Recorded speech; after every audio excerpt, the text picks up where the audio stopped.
안녕하세요. 바닷바람 맞으며 시아버지 모시고 어촌 생활을 하고 있는 40대 여자입니다. 저는 결혼을 한 후 그 어느 때보다 평화로운 일상을 보내고 있어요. 남들에겐 평범해 보이는 나날이지만 제겐 유독 지금의 평화가 감사하게 느껴지는 이유가 있답니다. 결혼 생활을 하는 16년 동안 시댁엔 크고 작은 소란이 끊이질 않았거든요. 그 소란스러운 세월을 지나 삶의 여유를 느끼는 요즘, 유달리 과거 일들이 떠오르곤 하네요. 과거 저희 시댁에 무슨 일이 있었는지 지금부터 이야기를 풀어내 볼까 해요. 상조 도우미로 근무하던 전 소개팅으로 남편을 만나 나이 30에 결혼했습니다. 저보다 고작 2살 많은 사람이건만 회사원이던 남편은 참 어른스럽고 듬직한 사람이었어요. 결혼한 오빠 부부를 따라 지방으로 내려가 살고 있던 엄만 그런 남편을 참 마음에 들어 하셨죠. 시댁은 서울에서 한참 내려가 있는 지방 어촌에 있었어요.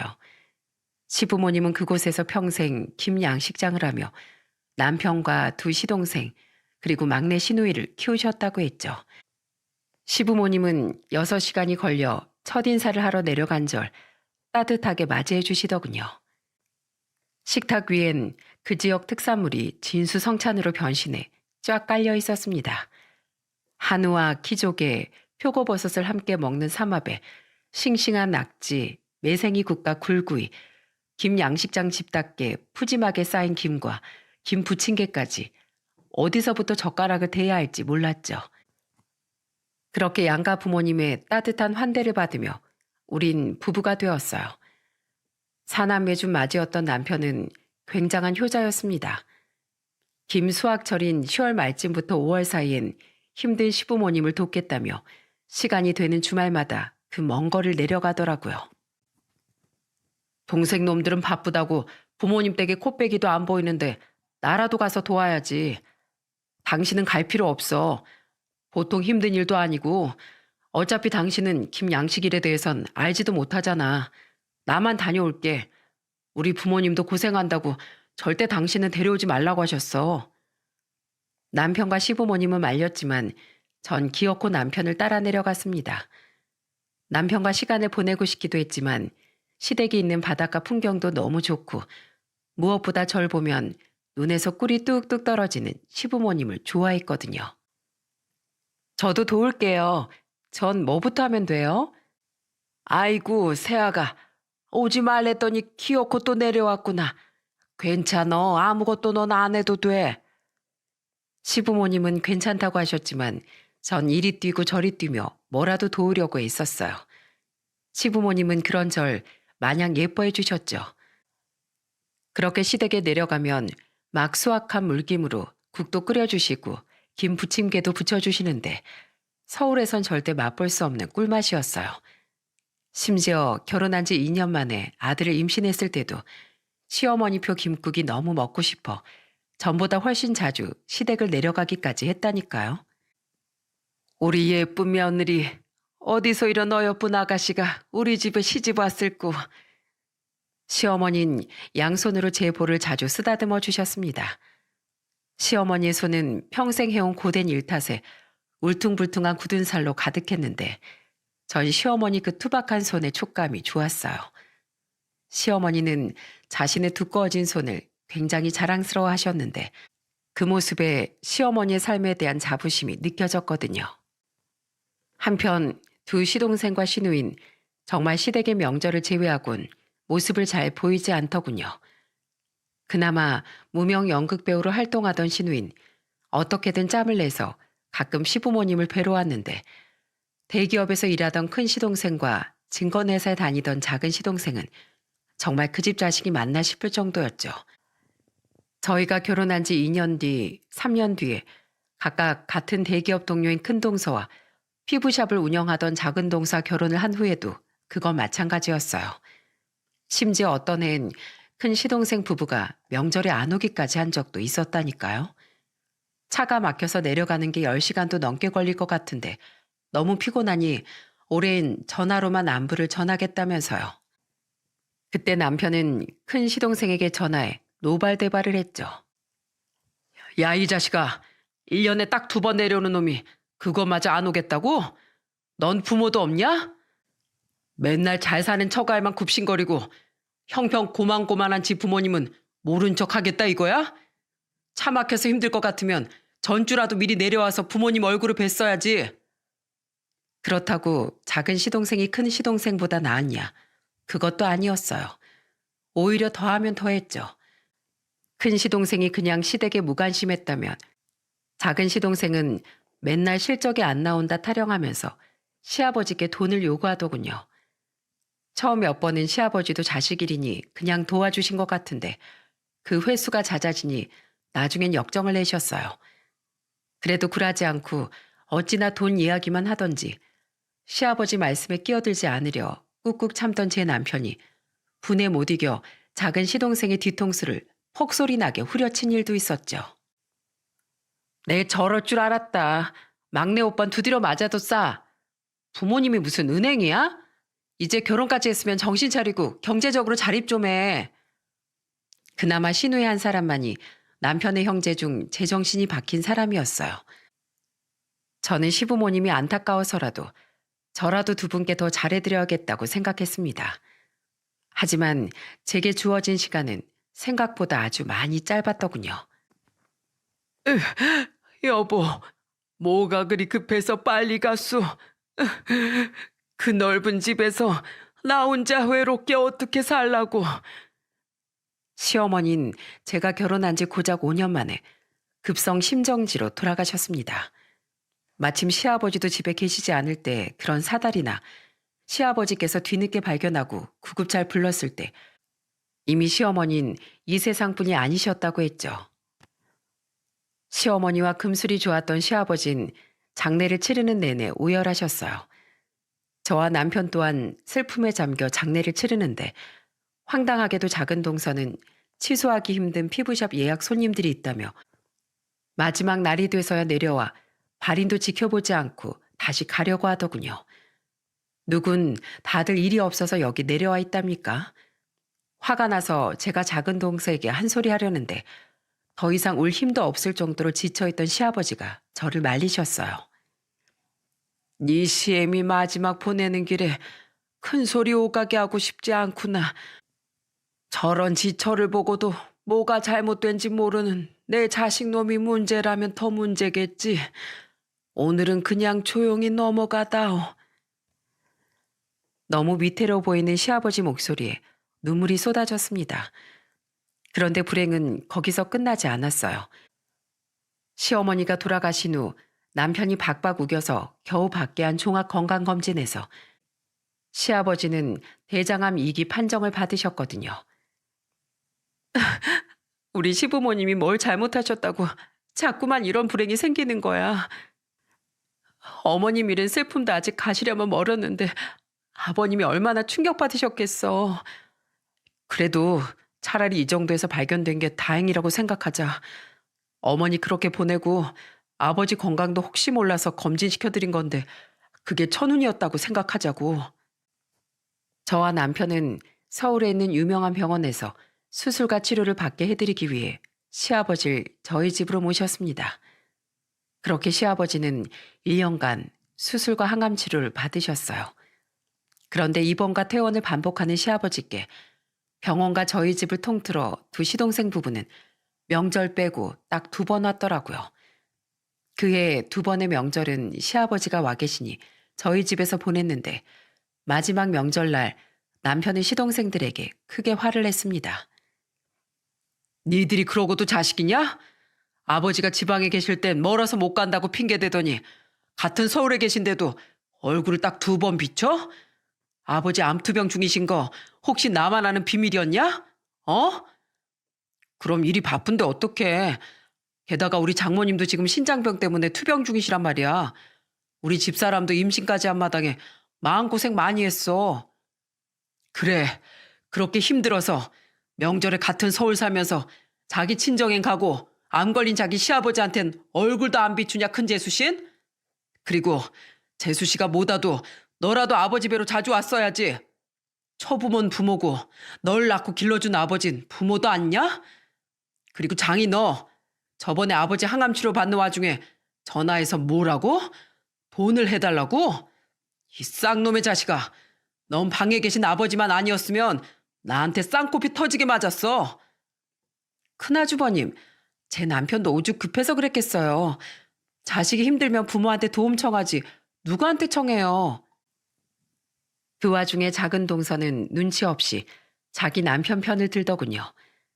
저는 그런 동서에게 쏘아붙였죠. 동서, 그렇게 아버님 돈을 가져갔으면 작은 서방님도 양심이 있어야지. 아버님 병원비에 자식으로서 돈 한 푼 보태긴커녕 어떻게 암투병 중인 아버님한테 또 돈을 달라고 해. 그게 지금 잘한 일이라고 서방님 편을 드는 거야? 창피한 줄 알아. 서방님들도 정말 그러시는 거 아니에요. 아버님이 어머님 잃고 투병까지 하는 게 얼마나 힘드실 줄 뻔히 알면서 자식으로서 이딴 식으로 행동해요? 하늘에서 서방님들 하는 행동 보면 어머님이 피눈물 흘리실 겁니다. 제 말에 세 사람은 합주기가 됐습니다. 시아버진 옆에 앉아 한숨을 푹푹 쉬고 계셨죠. 시아버진 그렇게 1년의 치료를 마치고 이후엔 추적 검사만 받으면 된다는 의사의 말에 고향으로 돌아가시게 됐습니다. 하지만 치료가 끝났다는 말에도 시아버진 기뻐하지 않으시더라고요. 시아버진 날이 갈수록 우울해 보이시더니 결국 울먹이며 이렇게 말씀하셨어요. 네 시애미도 없는 그 텅 빈 집에 혼자 살아갈 생각을 하니 난 너무 두렵구나. 이렇게 너희랑 북적이며 살다가 혼자 남으면 얼마나 외로울 거냐 말이야. 그렇다고 부모님 때부터 해온 양식장을 버려둘 수도 없고. 어머마, 너희가 나랑 같이 내려가서 살면 안 되겠니? 자식에게 아쉬운 소리 하기 싫어하던 분이 오죽했으면 그런 말씀을 하시나 싶어 목이 메었습니다. 하지만 쉽사리 대답을 할 수도 없었던 게 아직 어렸던 아들의 미래도 생각해야 하고 저와 남편이 하던 일도 전부 포기해야 하는 중대사잖아요. 특히 평생 서울에서만 살던 제게 어촌으로의 평생 비열한 쉽지 않은 결정이었죠. 남편과 저는 며칠 동안 머리를 쥐어 싸매고 고민했습니다. 하지만 우린 결국 시아버지를 따라 시댁으로 내려가기로 결정했어요. 저희 아들도 할머니 할아버지 댁에 내려가는 일을 워낙 좋아했으니 그곳에서 열심히 키워보자 싶었고 무엇보다 시아버지의 건강이 염려됐거든요. 게다가 시아버지의 눈물이 마음에 걸려 도저히 모른 척 할 수가 없더라고요. 그렇게 남편과 전 직장을 그만두고 시댁에 내려가게 됐습니다. 다행히 저희 아들은 걱정보다 더 시골 생활이 마음에 든 듯했어요. 당시 4살이던 아들은 엄청나게 집을 뛰어다녔는데 계속 조심시켜야 하는 서울의 아파트에 비해 단독주택인 그곳에선 혼날 일이 없으니 신이 날만도 했죠. 또한 저는 본격적으로 양식장 일을 배우기 시작했어요. 남편도 많이 해본 일이긴 했지만 와서 돕는 것과 직접 운영을 하는 것 하늘과 땅 차이였다며 앓는 소리를 하더라고요. 아이고 삭신이야. 여보, 나 누가 하루 종일 어디 묶어놓고 사정없이 때린 것 같아. 온몸이 쑤셔. 나도 그래 여보. 이리 와봐. 내가 어깨 주물러 줄게. 괜히 우리 아버지 때문에 여기 내려와서 당신만 고생시키네. 에이, 내가 아버님이 좋아서 직접 내려온 건데 그런 소리 하지 마 여보. 말은 괜찮다고 했지만 양식장 일이 보통 중노동이 아니더군요. 김포자를 번식시키기 위해 김발을 바다에 까는데 크고 두꺼운 데다 바닷물에까지 젖은 김발을 자르고 당기고 하는 날엔 아이고 하는 소리가 절로 났어요. 대체 이 힘든 일을 시부모님은 어떻게 평생 하신 건가 싶을 정도로 일이 고됐죠. 그런 우리에게 미안하고 고마웠는지 유독 일이 힘들었던 날이면 시아버진 조용히 우리를 바닷가로 부르셨습니다. 우와, 이게 뭐예요 아버님? 요새 굴이 싱싱해서 잔뜩 좀 사와봤어. 어멈 너 굴 좋아하지 않니? 내가 불이랑 다 피워놨으니까 너랑 아범은 앉아서 내가 구워주는 굴 파다 먹기만 해라. 거기 굴 껍질에 소주도 쪼로록 따라서 마시면 천국이 따로 없어. 위험하니까 은빈이 불 옆에 못 오게 하고.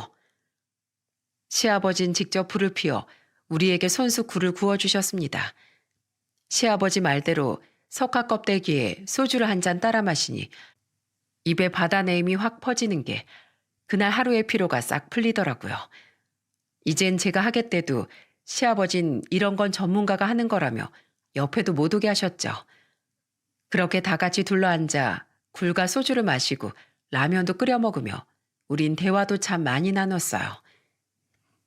예전엔 집사람이랑 둘이서 이러고 참 많이 시간 보냈는데 네 시어머니랑 둘이 있다 보면 어찌나 죽이 잘 맞는지 시간 가는 줄을 몰랐지.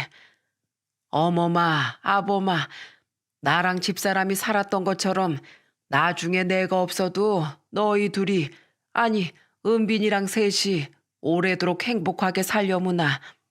이 바닷가엔 나랑 집사람의 추억이 고스란히 담겨 있으니 이 바다를 보면서 우릴 가끔 추억도 해주고, 특히 어머마 날 위해 어려운 결정해줘서 진심으로 늘 고맙게 생각한다. 아니에요, 아버님. 저도 이곳에 내려오길 잘했다고 생각하는데요. 서울에서랑 다르게 여기에서 살다 보니 여유로움이 이런 거구나 하는 게 느껴져서요. 아버님, 전 아버님하고 이렇게 넷이 앉아있는 시간이 너무 좋으니까 저희랑 오래오래 함께 사셔야 돼요. 아셨죠? 몸은 고되지만 마음은 여유로운 것. 제게 시골 생활은 그런 것이었어요. 일도 적응하니 전보다는 수월해졌고 양식장 일이 1년 내내 바쁜 일도 아니다 보니 여유로운 시기엔 실컷 늘어지는 생활도 할 수 있었죠. 한편 시아버지 함께 살다 보니 시동생들이 얼마나 무심한지 새삼 깨닫게 되더군요. 여전히 큰 시동생 내외는 시동생 처가만 챙기며 가끔 명절에도 얼굴을 안 비추곤 했고, 작은 시동생 또한 시아버지가 계속 돈을 해주지 않자 명절에 와도 시큰둥하게 앉아있다 몇 시간 뒤 가버리곤 했어요. 동서들이고 시동생들이고 제가 해준 음식을 먹고 설거진 본 척도 하지 않아 한 번은 제가 호통을 치기도 했습니다. 다들 똥을 쌀 줄만 알지 닦을 줄을 모르나 봐요? 어떻게 매번 힘들게 한 음식을 먹기만 하고 치우는 신용도 안 해요? 적어도 접시라도 옮겨놔야죠. 제 남편하고 어린 우리 아들도 열심히 접시 치우고 식탁 닦고 있는 거 안 보여요? 큰동서, 거기 있는 앞치마 여기 사람들한테 죄다 하나씩 돌려. 형님, 저희 힘들게 서울에서 내려왔잖아요. 그럼 그 정도는 그냥 해주시면 안 돼요? 나도 힘들게 몇 시간 걸려서 친정 가. 근데 난 우리 엄마 모셔주는 새언니한테 고마워서 가면 새언니 손 하나 까딱 못하게 해. 사람 된 돌이랑 그런 거야. 제가 화를 내자 그제야 네 사람은 돕는 둥 마는 둥 신용이라도 하더군요. 평소에 제가 힘드니 명절만이라도 제 일을 돕겠다며 방 청소를 하고 있던 신우인 입이 대빨 나온 네 사람을 보며 혀를 찢찢 찼죠. 그렇게 행복하게 살던 와중에도 시아버진 시동생들만 생각하면 늘 표정이 어두워지셨습니다. 그것들도 자식이라고 안 보고 살 수도 없다며 시아버진 한숨을 쉬셨죠. 집안은 그렇게 어지러이 돌아갔지만 다행히 양식장은 날로 잘 되기 시작했어요. 양식장 일이 손에 익은 전 시아버지와 남편에게 김 공장도 함께 병행해 보는 건 어떠냐고 제안했습니다. 그렇게 공장을 시작하니 몸은 배로 힘들었지만 수입이 펄쩍 뛰니 힘이 저절로 나더군요. 특히 요샌 우리나라 김이 인기가 많아져 날로 해외 수출량이 늘고 있잖아요. 수출 시장에까지 뛰어드니 벌이가 정말 짭짤하더라고요. 그렇게 번 돈으로 양식장도 넓히고 외국인 근로자분들도 채용해 우린 점차 사업을 불려갔죠. 우린 평생 김 양식을 했어도 지금만큼 벌지 못했는데 정말 장하다 우리 큰며느리. 제가 한 건가요? 저는 그냥 의견만 낸 거죠. 애초에 아버님이 양식장에서 일할 수 있도록 해주지 않으셨으면 상상도 못할 일이었어요. 감사해요, 아버님. 아버님 따라 내려온 덕에 저희가 이렇게 복을 받네요. 그렇게 열심히 일을 하며 시아버지와 살던 와중 심장이 철렁해질 만한 일이 생기고 말았습니다. 저희가 시아버지와 함께 산 지 6년째 되던 어느 날이었어요. 한창 바쁠 철이라 양식장 일과 공장 일에 몰두하고 있는데 배를 타고 양식장에 나갔던 시아버지가 그만 쓰러지신 거예요. 일이고 뭐고 전부 팽개치고 저와 남편은 시아버지를 병원으로 모셨죠. 과로를 못 이기신 것 같습니다.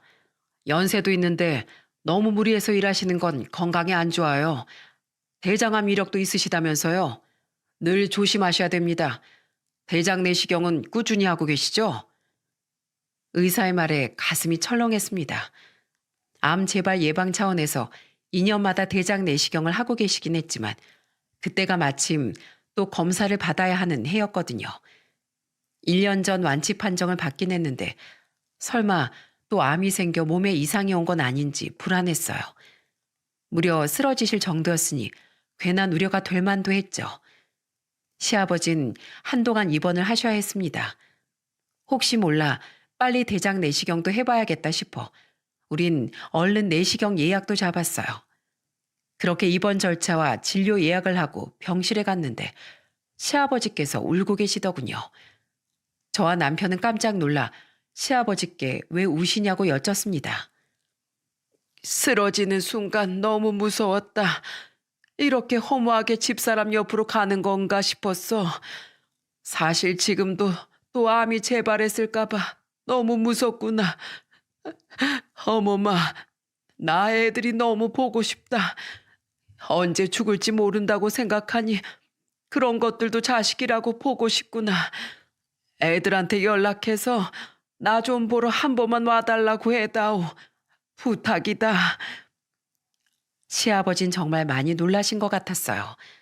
하긴 시어머니께서 그렇게 갑자기 가셨으니 자신도 언제 그렇게 될지 모른다는 공포감이 충분히 찾아올 만했죠.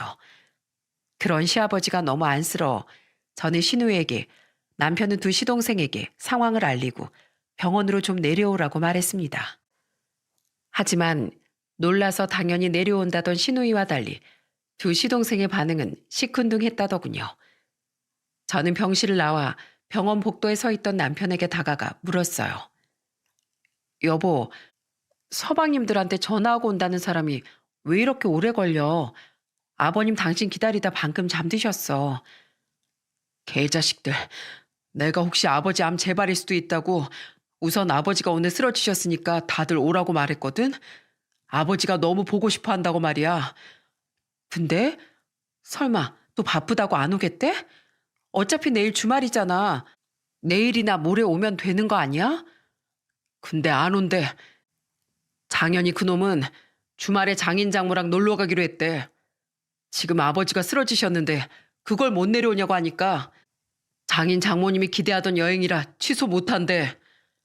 그럼 작은 서방님은 중요한 고객 미팅이 주말에 줄줄이 있다고 못 온대. 무슨 미팅을 주말에 잡냐니까 승질내더라고. 그럼 아버진 돈도 안 주고 실적은 채워야 하는데 주말에도 발로 뛰어야지 어떡하냐고. 두 놈한테 잔말 말고 잠깐이라도 시간 내서 주말에 내려오라고 으름장 나눴어. 하지만 결국 두 시동생 내외는 주말이 지나도록 오지 않았습니다. 오직 신우이만이 시아버지가 쓰러지신 당일 저녁에 내려왔다가 예정된 연극 공연 때문에 다음날 새벽같이 올라갔죠. 남편은 노발대발해서 시동생들에게 전화로 욕설을 퍼부었어요. 야, 니들이 인간이냐? 어? 아버지가 쓰러지셨다고, 암일지도 모른다고. 말했잖아, 형. 나 장인 장모님이랑 여행 와서 못 간다고. 그래서 아버지가 당장 돌아가셨어? 의사가 과로라고 그랬다며. 아직 내시경도 안 받았다며. 제발 아버지한테 오버해서 바쁜 자식들 귀찮게 하지 좀 말라 그래, 형. 아, 형도 마찬가지고. 뭐? 귀찮게 하지 말라고? 너 이제 막 나가구나, 어? 그런 게 아니라, 아무튼 형, 나 지금 다시 들어가 봐야 하거든? 장인어른이 찾으시네. 아버지 나 대신 잘 좀 보살펴드려. 야, 김장이, 넌 고객 미팅을 아침부터 밤까지 하냐? 어? 결국 끝까지 안 내려온다 이거지? 형, 미팅이 무슨 1시간 딱 하고 끝나는 건 줄 알아? 비 맞춰주려고 골프도 따라다녀야 하고 술 대접도 해야 돼. 형은 알지도 못하면서. 이게 다 아버지가 돈 안 빌려주셔서 그런 거니까 아버지한테 오라가라 하지 좀 말라고 해. 아버지 지금 당장 돌아가시는 거 아니잖아. 뭐야? 이 싸가지 없는 자식. 너 아버지한테 뭐 돈 맡겨놨냐? 아버지 돈은 아버지 돈이고 네 돈은 네가 벌었어야지. 어따 대고 자꾸 아버지 탓을 해? 일 못하는 네 탓이지. 그래, 형 혼자 효자해. 아무튼 난 돈 벌어야겠으니까. 나 지금 술 접대하다가 빠져나온 거거든? 끊는다. 정말 총체적 난국이더군요. 분명 소식을 들었을 텐데 시아버지가 괜찮냐는 연락조차 한 통 없는 동서들에게도 화가 나 이번엔 제가 동서들에게 전화를 걸었어요. 큰 동서, 나야. 지금 친정 부모님이랑 여행 가 있다며? 서방님한테 아버님 쓰러지셨다는 얘기 못 들었어? 네? 들었어요. 뭐 큰일은 아니었다면서요? 동서는 부모님이 먼저면 여기 못 올 수 있다고 쳐. 그럼 서방님이라도 혼자 보냈어야지. 아니면 전화라도 한 통 했었어야지. 맨날 서방님은 자기 집 행사에 데리고 다니면서 어쩜 아버님 일엔 관심조차 없어? 전 남편한테 강요한 적 없어요, 형님. 자기가 좋아서 제 친정에 잘하는 거지. 형님, 진즉에 말씀드리려고 했는데 전 효도는 셀프라는 주의거든요. 괜히 저한테까지 효분으로 강요하지 마세요. 저도 그동안 형님 잔소리 많이 참았어요. 앞으로 남편 통해서 말씀하세요. 끊어요. 하지만 큰동서는 오히려 당당하게 자긴 더 이상 시댁 일에 신경 쓰지 않겠다고 선언하더군요. 그리고 작은 동선 혀가 잔뜩 꼬인 게 아주 만취가 되어 있더군요. 네, 큰형님. 동서, 지금 술 마셔? 아버님 얘기 못 들었어? 아, 들었는데 뭐 남편이 안 간다는데 저 혼자 뭐 하러 가요? 그럼 안부 전화라도 했었어야지. 제가 전화한다고 아버님이 벌떡 일어나시나요? 혹시 암 재발한 거면 제가 전화한다고 암이 사라져요? 형님 너무 꼰대시다. 형님, 저 지금 너무 취해서 토할 것 같아요. 동서의 구역질 소리와 함께 전화는 끊겼습니다. 다들 정말 너무하다 싶었어요. 시동생들도 시동생들이지만 아무리 시부모와 며느리가 어려워진 시대라고 해도 시부모님이 아픈데 어떻게 전화 한 통 못하는 세상이 됐답니까? 남편과 저 둘 다 시근덕대며 시아버지 병실로 들어갔는데 시아버진 침대에 걸터 앉아 눈물을 뚝뚝 흘리고 계시더라고요. 애들 안 온다지? 그게요, 아버님. 다들 사정이 있다네요. 저와 남편은 아픈 시아버지께서 마음의 상처를 받으실까봐 거짓말을 했습니다. 하지만 시아버지는 이미 눈치를 채고 계시더라고요. 거짓말 해줄 필요 없다. 너희들 통화하는 거 여기서 조금씩 들리기도 했고 그놈들이 그럴 거라고 내심 짐작은 했었어.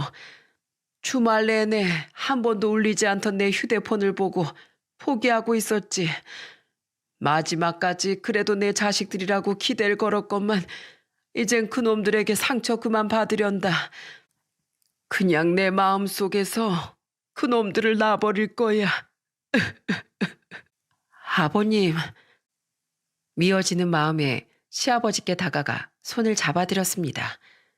남편은 고개를 푹 숙인 채 한숨을 쉬었죠. 시아버지는 제 손을 가만히 어루만지더니 갑자기 생각지도 못한 말씀을 하셨어요. 어머마, 네 아버님 말씀하세요. 늘 고맙구나.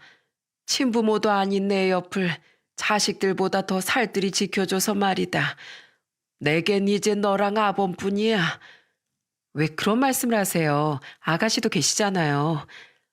그렇긴 하다만 그래도 내 곁을 늘 지켜주는 사람은 너랑 아범뿐이잖니. 어머마, 내가 가진 모든 것들 전부 너희에게 주마. 고마운 너한테 시애비로서 해줄 수 있는 게 이런 것뿐이로구나. 내 전부라고 해봤자 양식장이 다 아니겠니. 어차피 이만큼 키워놓은 건 너니 너랑 아범이 이제 맡아서 운영하려무나. 이제 몸도 정 같지 않으니 난 너희에게 물려주고 이만 물러나련다. 다른 놈들한테 물려주고 자시고 할 것도 없어. 그놈들한텐 국물도 없을 게다. 네 시동생들은 내 자식도 아니야. 갑자기 그런 발언을 하신 시아버진 결국 다시 눈물을 터뜨리시더군요. 저는 시아버지의 손을 꽉 잡았고 남편은 시아버지를 뒤에서 껴안으며 함께 흐느꼈죠. 감사해요, 아버님. 양식장 저희가 대를 이어서 정말 잘 운영할게요. 그러니까 아버님은 이제 손주 재롱 보면서 편히 쉬세요. 그리고 아버님, 저희가 있으니까 너무 속상해하지도 마시고요. 맞아요, 아버지. 제가 그놈들 못까지 아버지께 더 효도할게요. 그럼 못된 놈들 때문에 울지 마세요. 저는 시아버지가 너무 불쌍하게 느껴졌어요. 그래서 양식장을 전부 물려주신 것과 별개로 이젠 제 아버지와도 같은 아버님 곁을 평생 지켜드리겠다고 또다시 다짐했죠. 이후 받은 대장 내시경에서 다행히 시아버지 몸에선 작은 용종조차 발견되지 않았습니다. 암이 재발했을까봐 시겁했던 우린 그제야 마음을 놓았죠. 그날 이후 시아버진 정말 저희에게 김 양식장과 공장 전부를 물려주곤 물러나셨어요. 가끔 일손이 필요할 때만 나오셔서 운동 겸 일을 거들어주곤 하셨죠. 시아버지가 일선에서 물러난 걸 가장 좋아한 사람은 바로 당시 10살이던 저희 아들이었습니다. 할아버지, 이제 일 안 나가요? 아싸! 나 맨날 할아버지랑 놀아야지. 은빈아, 할아버지 힘드셔. 할아버지 너무 괴롭히면 안 돼. 냅둬라. 이 나이에 날 이렇게 반겨주는 손주가 있다는 것만으로도 얼마나 큰 행복이냐. 나이래봬도 아직 몸에 일근육이 탄탄하다. 손주 놈이랑 공차고 놀아주는 것 정도는 충분히 할 수 있어. 시아버진 그 뒤 저희 아들과 놀아주며 휴식을 취하셨지만 그런 시아버지를 건드리는 건 여지없이 시동생들이었습니다. 시아버지가 퇴원은 잘하셨는지 지금 몸은 어떤지 시동생들은 한 번도 전화해 묻지도 않더군요. 시아버지도 저와 남편도 시동생들과 동서들이 너무 괘씸해 연락하지 않았는데 그들은 다음 명절에 연락도 없이 뻔뻔하게 모습을 드러냈더라고요. 물론 큰 동서만은 어디에도 보이지 않았고요. 시아버진 시큰둥한 목소리로 그들을 향해 물으셨습니다. 뭐하러 왔냐? 에이, 아버지 삐지셨어요? 그때 못 와서 죄송해요. 이제 몸은 괜찮으세요? 대장 내시경에서 별거 안 나왔죠? 그러니까 형이 우리한테 연락 없었겠죠. 내가 죽든 살든 관심도 없는 놈들이 여긴 왜 왔냐고 묻잖아. 어차피 니들 맨날 바쁘다고 하던 놈들 아니냐? 난 더 이상 너희들 자식으로 생각 안 하기로 했다. 그러니까 이 집에서 썩 나가. 앞으로 명절이든 뭐든 내가 죽어도 여기 2번 다시 올 필요 없어. 아버지, 화 푸세요. 저희가 정신이 없어서 그렇지 속으로는 아버지 걱정 많이 했어요. 그치 여보? 맞아요 아버님. 아버님을 신경도 안 썼으면 저희가 명절이라고 여길 왔겠어요? 그러니까 올 필요 없다고 이제 썩 나가라. 시아버진 그들을 냅다 쫓아내려고 하셨어요. 그런데 무슨 하고 싶은 말이 있는지 세 사람은 서로 눈빛을 교환하며 시아버지의 눈치를 보더라고요. 그리고 큰 시동생이 대뜸 내뱉은 말은 기가 막히기 짝이 없었습니다. 그러지 마시고 아버지, 저희가 이제부터 잘할게요. 명절에도 꼬박꼬박 내려오고 저희 집사람이랑 딸도 데려올 수 있도록 노력해보고요. 그러니까 갑자기 왜? 무슨 꿍꿍인데? 저 꿍꿍이는 아니고요 아버지. 김 양식장 말인데요. 요새 꽤 잘 되는 것 같던데 그거 저희 목 미리 떼어주시면 안 돼요? 이 정신 나간 것이 뭐라는 거야. 거기 너희 몫이 어딨어? 그거 진즉에 큰애랑 큰어멈 줘버렸다. 말도 안 되는 소리 하고 있어. 네? 그걸 형을 다 주셨다고요? 아버지, 그런 게 어딨어요? 거봐 작은 형. 생각해보니까 내가 불안불안하다고 했지. 그때 우리가 아버지 병원 안 갔다고 아버지가 우리한테 앙심 품고 양식장이니 공장이니 큰형한테 다 줘버릴 것 같다고 말이야. 우리가 한 발 늦었어. 에휴 짜증나. 황당하게도 시동생들은 시아버지가 걱정이 돼서 온 게 아니라 자기들 몫을 빼앗길까 봐 명절 핑계대고 달려왔던 겁니다. 자기들이 생각해도 시아버지가 쓰러졌을 때 안 온 일은 도가 지나쳤다 싶어 제발 저렸던 거겠죠. 그런데 이미 남편과 저에게 전부 넘겨줬다는 이야기를 듣고 두 사람은 노발대발하기 시작했어요. 아버지, 우린 자식도 아니에요? 아무리 형하고 형수님이 아버지 모시고 산다고 했어도 그렇죠. 저희도 아버지 모시라면 모실 수 있었어요. 근데 잘 다니던 대기업 때려치우고 여기로 올 수는 없던 거잖아요. 아버지, 유류분 청구 소송이라고 있는 거 아시죠? 어차피 아버지 돌아가시면 우리 소송에서 우리 목 받아낼 수 있어요. 괜히 형제간에 싸움 일으키지 마시고 얼른 저희 목 주세요. 뭐? 둘째 네가 날 모실 수 있었다고? 그런 놈이 내가 서울에서 암투병 하는 동안 코빼기도 안 비쳤냐? 그때도 네 형이랑 형순 차진해서 나 데리고 살면서 간병까지 해줬어. 그리고 유류분 청구 소송? 해봐라 어디. 아주 나 죽으라고 고살 지내라고. 난 벽에 똥칠할 때까지 오래오래 살 거야. 누구 좋으라고 죽어.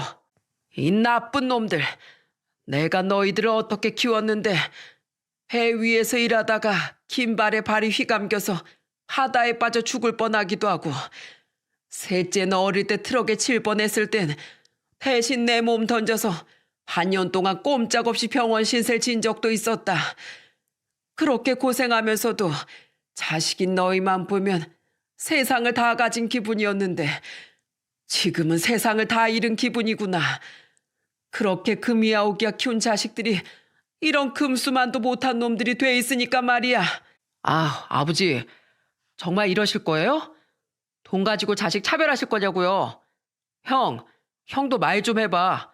형 혼자 그 큰 양식장이랑 공장을 꿀꺽 하는 게 맞아? 네 형 부를 것도 없어. 네 형은 서울 살 때도 수학철만 되면 주말마다 내려와서 양식장 일 도왔다. 서울살이 다 포기하고 여기 내려와서 작은 양식장 저만큼 키우고 공장까지 세운 게 큰애들 내외야. 근데 바닷물에 손 한 번 안 담가본 니들이 무슨 자격으로 자기 몫을 떼어달래? 냉큼 이 집에서 꺼져라 이 금수들아. 내 걱정이 아니라 그깟 돈 때문에 왔다고 생각하니까 아주 없던 정도 더 떨어진다. 썩 꺼져. 시아버진 효자손을 휘두르며 그들을 쫓아내려고 하셨습니다. 하지만 시동생들은 끝까지 자기 몫을 달라고 버티더군요. 그 와중에 동서는 제게 비아냥거리기까지 했죠. 형님, 이러려고 처음부터 아버님께 그렇게 잘한 거죠? 도대체 몇 년을 공들인 거야? 참 치밀하시네요. 뭐 눈에 뭐만 보인다고 작은 동선 눈엔 모든 일이 다 돈으로 보이지? 그런 동선 그렇게 돈을 타내고 싶었으면 아버님께 잘하는 신용이라도 하지 그랬어. 참 부부가 쌍으로 못났다. 내가 욕심이 많아서가 아니라 아버님이 힘들게 일군 결과물 너희들 같은 인간한테 넘겨주는 게 싫어서라도 아버님이 주신 것들 지킬 거야. 알았어? 추하게 욕심 부리지 말고 당장 나가. 동서는 할 말이 없는지 눈알이 튀어나올 듯 저를 노려만 보더군요. 그리고 그 난리통을 지켜보던 신우이는 대뜸 김국을 끓이려고 큰 냄비에 담아놨던 물을 가져와 시동생들과 동서에게 끼얹어 버렸습니다. 그리곤 어리 빠진 그 인간들에게 소리쳤죠. 이 버러지들아. 그동안 키워주고 대학까지 다 보내주신 것만으로도 감사해야지. 어딜 감히 아버지 돈을 내 나라 어째라고 있어? 니들은 내 오빠도 아니야. 이 창피한 놈들아. 어디 가서 나랑 닮은 얼굴 들고 다니지도 마. 나도 큰오빠랑 큰새언니 목 하나도 욕심 안 내. 두 사람이 아버지를 얼마나 극진하게 모시고 양식장을 키웠는데 양심이 있으면 그러면 안 되지. 그리고 막내 새언니 뭔데 우리 집 돈을 욕심내요? 우리 집에 발걸음한 게 몇 번이나 된다고. 새언니 정도면 우리랑은 생판 남이에요, 남. 다들 이 집에서 나가. 썩 꺼져. 이 다음엔 이 냄비로 처음 맞을 줄 알아? 연극 배우라서 그런지 처음 들어보는 신우의 고함 소린 장난 아니게 우렁차더군요. 신우이는 그 뒤에도 엄청난 욕설을 퍼부었는데 그게 얼마나 귀에 쏙쏙 꽂히던지 듣는 제가 다 오금이 저리더라고요. 결국 물만 잔뜩 뒤집어 쓴 채 시동생들과 작은 동선 집에서 쫓겨나야 했죠. 시아버진 그들의 뒤에 대고 마지막까지 이렇게 소리치셨어요. 또 오면 그땐 경찰 불러서 쫓아낼 줄 알아. 그 뒤 시동생들은 몇 번이나 저와 남편에게 전화를 걸어대더군요. 하지만 저와 남편은 두 사람의 전화를 일절 받지 않았죠. 한동안 그러더니 포기를 한 시동생들은 더 이상 전화를 걸지도 찾아오지도 않았습니다. 끝까지 돈만 요구할 뿐 시아버지께 진심 어린 사과 한마디 안 하는 두 사람을 보니 정말 한심한 인간들이구나 싶더라고요. 시아버진 아예 시동생들을 마음에서 내보내니 오히려 마음이 편해졌다고 하시더군요. 하지만 자식을 내치는 심정이 얼마나 괴로울지 알기에 저와 남편은 전보다 더 시아버지께 잘해드리려고 노력했죠. 그리고 그 이듬해 신우이는 결국 연극배우의 길을 포기하고 나이 38에 저희 집으로 들어와 함께 살게 되었습니다. 그렇게 신우이까지 김 양식장 일에 손을 보태며 우리는 가족 사업의 길을 이어갔어요. 결혼 생각은 없는 거냐는 제 물음에 함께 술을 마시던 신우이는 씁쓸하게 말하더군요.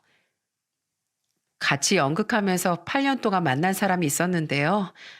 연극 그만두면서 그 사람하고도 헤어졌어요. 사이가 많이 소원해져 있었거든요. 8년 만난 사람하고도 헤어질 수 있는데 평생 한 사람하고는 어떻게 살 수 있을까 싶더라고요. 그래서 전 결혼 안 하려고요. 시아버지의 시누이까지 더해 같이 살기 힘드실 텐데 선뜻 저 받아준다고 해주셔서 감사해요, 새언니. 오랜 시간 도전한 꿈도 포기하고 그런 이별까지 겪었다니 마음이 많이 아프더라고요. 그래서 전 신우의 접시에 제일 큰 굴을 얹어주며 전 아가씨랑 같이 살게 돼서 너무 좋아요 라고 말해주었죠. 날이 갈수록 양식장과 공장은 번창해져 갔습니다. 해가 지날수록 늘어나던 해외 수출량이 단단히 한 몫을 해줬거든요. 속 시끄럽게 하던 시동생들도 사라지고 공장도 잘 되니 우리 5 식구에겐 더 없는 평화가 찾아왔죠. 그런데 신우이가 내려온 지 2년 뒤 다 같이 저녁을 먹으려는데 갑자기 두 시동생과 작은 동서가 함께 찾아왔더군요. 현관문을 열어본 시아버진 입맛이 뚝 떨어지는 표정을 지으셨죠. 누가 왔나 싶어 나와본 우리 또한 그들을 보고 절로 인상을 썼습니다. 저는 당시 13살이던 아들에게 방에 들어가 있으라고 말했습니다. 그 와중에 시아버진 그들을 현관 안으로 들이지도 않고 말씀하시더군요. 내가 또 오면 경찰 불러서 쫓아낸다고 했지? 그런데 시아버지 그 한마디에 세 사람은 울음을 터뜨리며 갑자기 무릎을 꿇고 애원을 시작했습니다. 가장 먼저 입을 연 사람은 큰 시동생이었어요. 아버지, 그땐 저희가 정말 잘못했어요. 아버지, 제발 저 좀 도와주시면 안 돼요? 저 바람 피우다가 걸려서 이혼당했어요. 딸도 집사람이 데리고 가고 장인 장모님한테도 죽지 않을 만큼 맞았어요. 재산 분할 받은 돈으로 겨우 전셋집 하나 구하고 위자료까지 내고 나니까 남은 돈도 없더라고요. 그 와중에 아내도 같은 회사 다니니까 소문도 금방 퍼져서 저 지금 회사에서도 거의 대역죄인 취급받으면서 겨우 버티고 있어요. 아버지, 저 회사에서도 버티기 너무 힘들어요. 저 여기 올 테니까 양식장 일 저도 가르쳐 주시면 안 돼요? 이건 돈 되잖아요. 그냥 제목 달라는 게 아니라 정당하게 일할 테니까 형한테 저한테도 양식장 지분 좀 주라고 해주세요. 아버지, 작은 형이 아버지 찾아가서 빈다고 하길래 저도 형 따라 용기 내서 찾아왔어요. 저 회사 실적 채우려고 고객들 돈 가지고 장난치다가 걸려서 회사에서 잘리고 손해배상 물어내느라 빚까지 졌어요. 그 고객들 중에 아내가 데려온 피부샵 고객들도 있었는데 그것 때문에 동네 사모님들한테 악소문 퍼져서 집사람 피부샵 매출도 뚝 끊겼어요. 예전엔 저희가 정말 잘못했어요. 이렇게 빌게요. 그러니까 제발 저희 목도 좀 나눠주시면 안 돼요? 한 번만 도와주시면 저희 앞으로 정말 효도하면서 살게요. 아버님, 잘못했어요. 저희 좀 살려주세요. 저 지금 피부숍 월세도 못 내서 가게까지 내놨단 말이에요. 잘못했다고 세 사람 다 싹싹 빌었지만 결국 목적은 다시 돈이더군요. 큰 시동생은 저희 밑에서 일하겠다는 것도 아니고 자기도 양식장을 떼어달라는 거였고, 작은 시동생 또한 자기한테 올 몫의 재산을 달라는 말이니 3년 전과 요구하는 것이 별다를 바가 없었죠. 저도 기가 차는데 시아버지라고 오죽하셨겠습니까? 시아버진 그들에게 이렇게 호통치셨어요. 니들은 끝까지 변한 게 없구나. 바람을 피우고 남의 돈으로 장난질을 쳐? 내가 아주 자식 교육을 이렇게 엉망으로 시켰다니 정말 분통이 터지는구나. 썩 꺼져라. 니들이 말아먹은 인생은 니들이 감당해.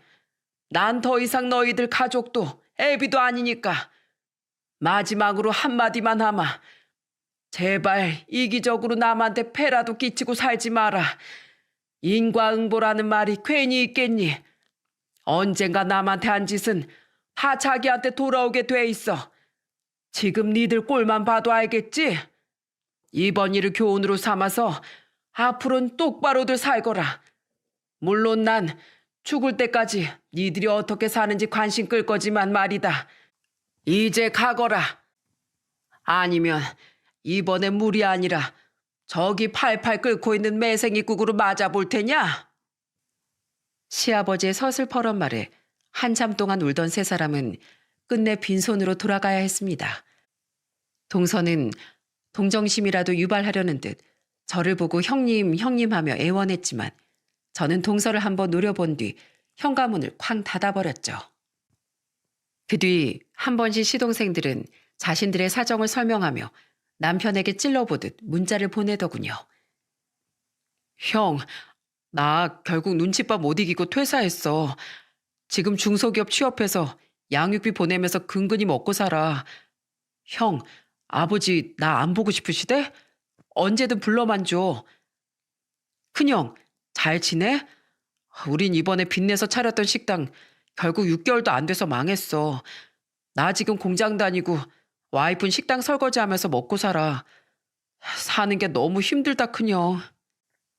시아버지와 시누인 이미 시동생들의 번호를 차단했지만 혹시 나중에 어떤 일이 있을지 모르니 남편이 시동생들의 번호를 차단하지 않고 내버려뒀어요. 물론 구구절절 오는 문자에 답장을 한 적은 한 번도 없고 그 근황을 시아버지께 굳이 전해드리지도 않았죠.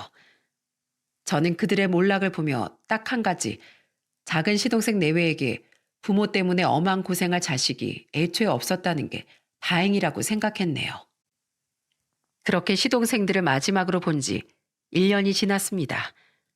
지금 우린 더 없는 평온을 누리며 살고 있어요. 김 양식장과 공장도 여전히 잘 되고 있고 가족들은 아픈 곳 없이 건강하죠. 특히 70 중반인 제 친정엄마와 70 후반인 시아버지께서 더 아프신 곳 없이 정정하신 것이 가장 다행이라고 생각해요. 지금 우린 일이 바쁘지 않은 시기엔 국내 해외 가리지 않고 여행도 다니며 여유로운 삶을 즐기고 있답니다. 가끔은 친정엄마와 친정오빠, 새언니와 조카들과 함께 놀러 다니기도 하고요. 그러다 문득 올해 벌써 중학교 1학년이 된 저희 아들을 보면 결혼하고 세월이 참 쏜살같이 흘렀다 싶어 감회가 새롭기도 해요. 그 긴 시간 동안 시어머니를 먼저 보내고 시동생들 때문에 마음고생도 많이 하신 시아버지가 부디 저희 곁에서 오래오래 건강하게 함께 해주셨으면 좋겠다고 늘 빌고 있죠. 저는 어렵게 찾은 우리 가족의 행복과 평화가 깨지지 않도록 좋은 며느리이자 아내, 손이 올케이자 엄마로서 노력해 나갈 생각이에요. 여러분, 저는 제 사연을 통해 저희 시동생들과 같은 불효자들에게 일침하고 싶습니다. 당신을 눈물과 정성으로 키운 부모님의 희생을 잊는다면 그건 당신 존재 자체를 부정하는 일이라고요. 나를 온전한 한 사람으로 만들어준 양분이 바로 부모님의 사랑과 희생인데 그런 부모님께 불효하는 것만큼 내 인생을 부정하는 일이 뭐가 있겠습니까? 그렇게 자기 인생을 똑바로 마주 볼 줄 모르는 사람에게 빛나는 미래란 있을 수 없다는 사실을 절대 잊지 않으셨으면 해요. 부디 언젠간 세상의 모든 부모 자식이 서로의 도리를 다하는 도덕적인 세상이 왔으면 좋겠습니다. 부쩍 따뜻해진 요즘 날씨만큼 여러분의 가정에도 늘 온기가 함께하길 바라며 이만 사연을 마치겠습니다.